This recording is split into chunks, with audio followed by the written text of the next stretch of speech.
There comes a moment in every person's life when they feel a kind of exhaustion that does not come from work, but from chasing. Not physical chasing, but that inner running after approval, love, recognition, money, opportunities. This life is something that constantly slips away from you, and you have to catch up with it. Otherwise, you will lose it forever. And the more you run, the more breathless you become. The emptier you start to feel. Think about how many times you've tried to impress people at work, in friendships, in relationships. How many times have you given more than you actually had so someone would not leave? How many times have you said yes when everything inside you was screaming no? That is chasing. And it always comes from one place. The fear that if you do not push yourself, you will not be chosen. The truth is uncomfortable, but liberating. The more you chase something, the more it moves away from you. Not because you are weak, but because the energy of chasing smells like need.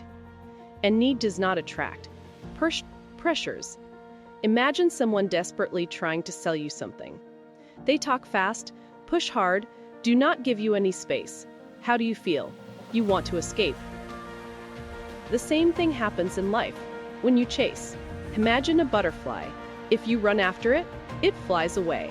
The faster you run, the farther it goes. But if you stop, if you sit down and begin taking care of the space around you, the flowers, the quiet, the butterfly comes on its own. This is not poetry. It is a law. People, opportunities, and respect come to the one who does not beg for them, but earns them through the way they live. Many people confuse attraction with luck. They say, he is just lucky. It is not so. He has an inner center. He does not fall apart when someone does not reply to him. He does not collapse when he is not chosen. He does not change his value depending on other people's reactions. And that is exactly why people feel his stability. And stability attracts. Stopping the chase means stopping the need to beg the world to like you.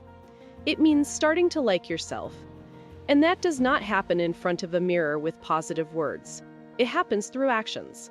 When you start living in a way that does not make you ashamed of yourself at night, when you begin respecting your time, when you stop revolving around people who merely tolerate you instead of valuing you. Many people are afraid to be alone because they confuse solitude with inner loneliness. But there is a difference. The loneliness where you constantly try to be liked is exhausting. The solitude where you build yourself is healing. In the first, you lose yourself. In the second, you find yourself. Imagine something very simple. One person walks into a room and immediately starts talking loudly, joking, seeking attention. Another person walks in, greets calmly, and sits down. They do not impose themselves. They do not hide. They are simply there. After a while, you notice people start approaching the second person on their own. Not because they are more interesting, but because they are not begging for attention. They do not need attention in order to exist. When you stop chasing, you begin to set boundaries. And boundaries are magnetic. They say, this is who I am. This is who I am not. This I accept. This I do not. People may try to test those boundaries to see whether you will bend. And when you do not, respect begins. Not immediately, but inevitably. Attracting does not mean sitting still and doing nothing. It means directing your energy inward instead of outward. Instead of thinking about how to be liked, you start thinking about how to be stable. Instead of asking whether you are enough, you begin acting as if you are responsible for yourself. There are people who constantly check their phones. Who texted, who viewed, who liked. That is chasing. And every time you do not find what you expect, you shrink. You become dependent, and a dependent person does not attract. When you begin filling your day with meaning instead of expectation, things begin to shift.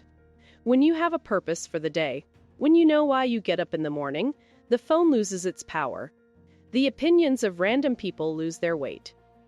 And exactly then, opportunities appear that you were not looking for. People who sense that you are different.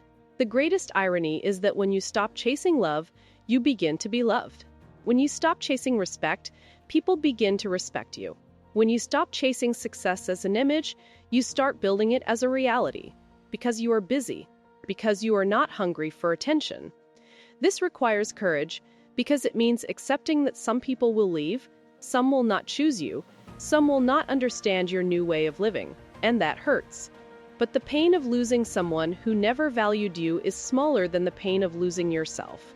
To stop chasing also means to stop explaining yourself, not writing long justifications, not proving why you made a certain choice. When you start living this way, you will feel a strange change. You will no longer feel constantly tense. You will not wake up wondering whether things will work out.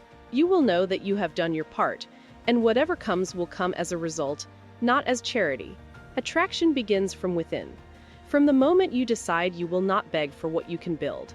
From the moment you decide that your value is not measured by other people's reactions, but by the way you behave when no one is watching. And when you reach that point, the world senses it. Not because you said something, but because you stopped saying what is unnecessary. Not because you showed yourself more, but because you became more whole. And that is exactly when life begins to come towards you, instead of you running after it.